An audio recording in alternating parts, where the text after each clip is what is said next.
Julia here with Loof'n Gardens, and I've gathered up a few things to go over the #1 comment that I get when people learn that I grow loofahs here in Tennessee.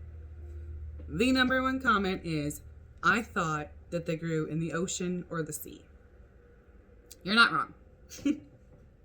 This type of loofah sponge is probably what you're picturing, and this is the type, although I'm not 100% sure this one is natural, this is the type that does grow in the water. And you see them a lot in craft stores. This is actually one, a little bit of paint on there from something I did.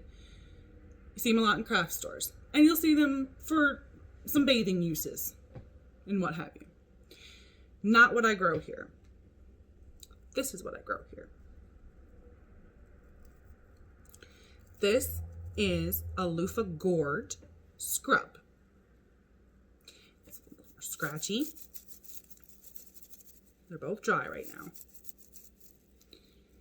This grows on a vine. It is related to the cucumber, so it grows very much like a cucumber vine. This is much more absorbent than this. You have a puddle on a surface. Given the proportion, this will probably soak up the majority of that puddle.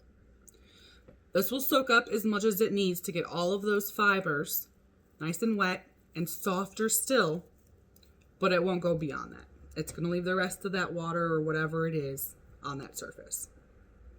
This can be wrung out and air dried and kept far more hygienic than this in the long run. I'm sure both, if 100% natural, are compostable. But the #1 difference is the absorbency and the texture.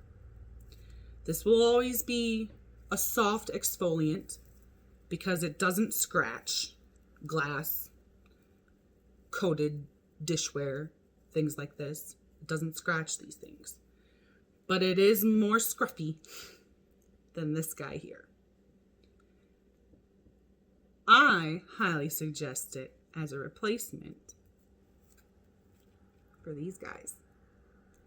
Just saying. So, loofah from the sea, loofah from me. I grow them here in Tennessee. I promise no more rhyming, but you can buy them from me.